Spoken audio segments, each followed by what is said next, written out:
Ngập ạ. Hello mọi người, hôm nay thì em hát một bài Bana mọi người nhé. Okay. Bài Jedi mọi người, bài hôm nay em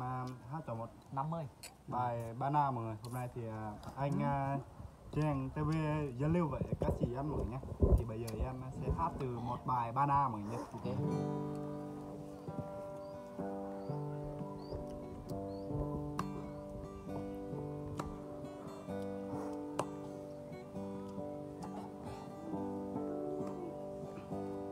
Ya la la la mo ya la cơ mo tình đời là mò cao ra đời là mò hơi ngọn đời là tươi đẹp hình đời là mò hơi có bồ tháo ma brau là tươi đẹp còn nhìn đời là tươi chết lẽ là mọ ta bồ mà bra chết lẽ là tươi cao còn nôn đời là mò hơi có gian đời là mò lăng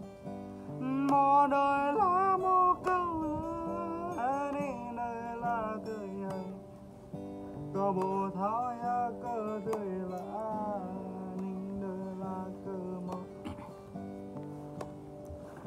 có một đời là tươi có ninh đời là tươi này nhà đời là năm nhà là cơ mò hơi kết lẽ cao bộ tháo giá yêu ma vàng chết cột có vô thao là cơ giật tươi hay khao trắng mang là cơ dục nhìn đời là cơ cầu bộ thao kết cột nô là cơ độ là cơ dục nhìn đời cơ dục có là nhìn đời tươi họ nhà nữa là cơ tươi tới có là tươi cao kết lẽ là mò là mình tớ bất là ra anh tớ sống là tươi anh bỏ ra là anh sống là cơ anh sống là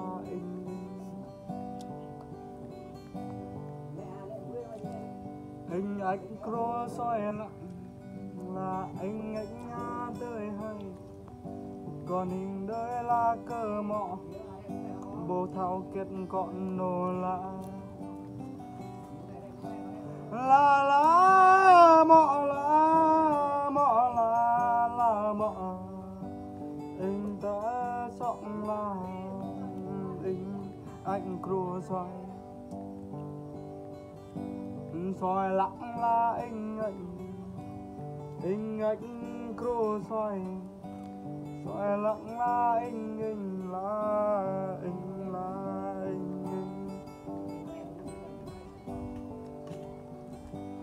ya ô mò na mò là ngọt đời là mò là tươi mẹ má ta bồ thảo và brau là tươi nè ngọn đời là cơ ngọt còn ngọn đời là màu hay mò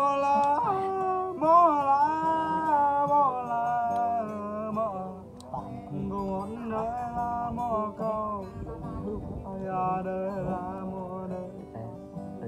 ya ô là mò là năm nhà ở mò là tươi nứt đó là đời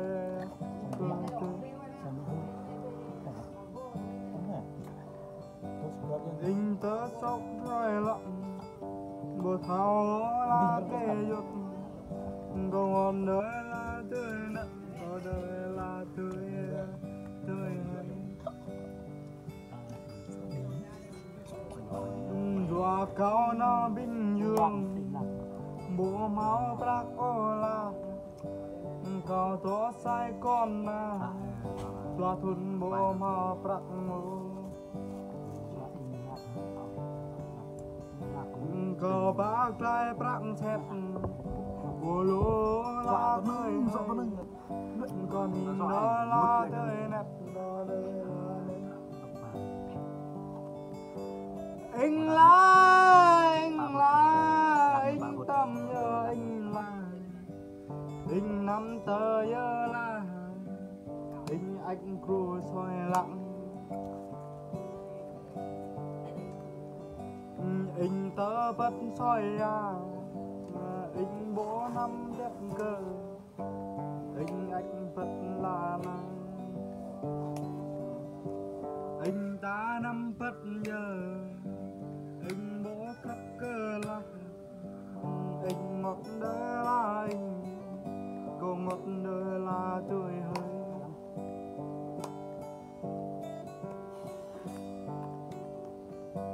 tuổi lại là tươi cao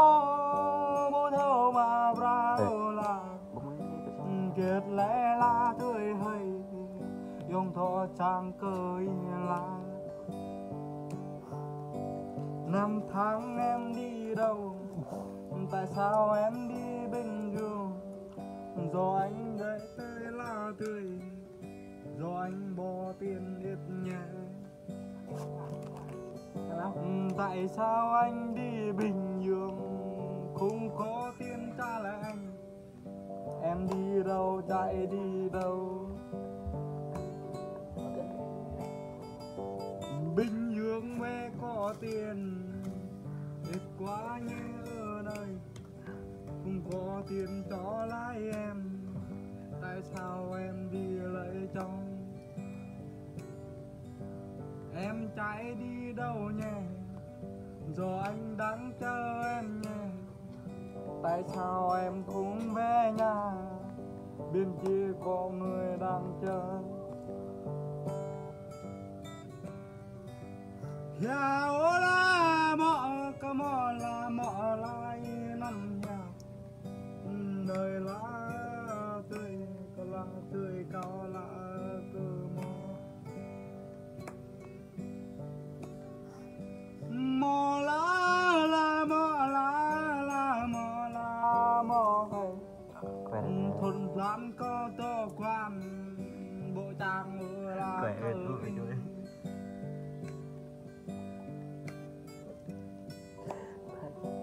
kẻ lắm này cao quan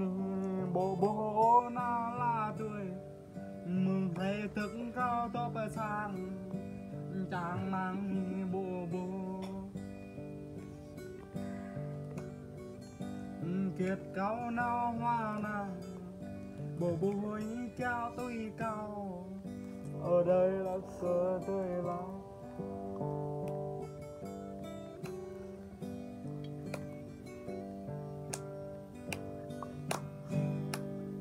thì bây giờ thì anh em ở gian hát thì hát cho vui cho mọi người cho mà like đăng ký kênh em anh y chen tb rất hay.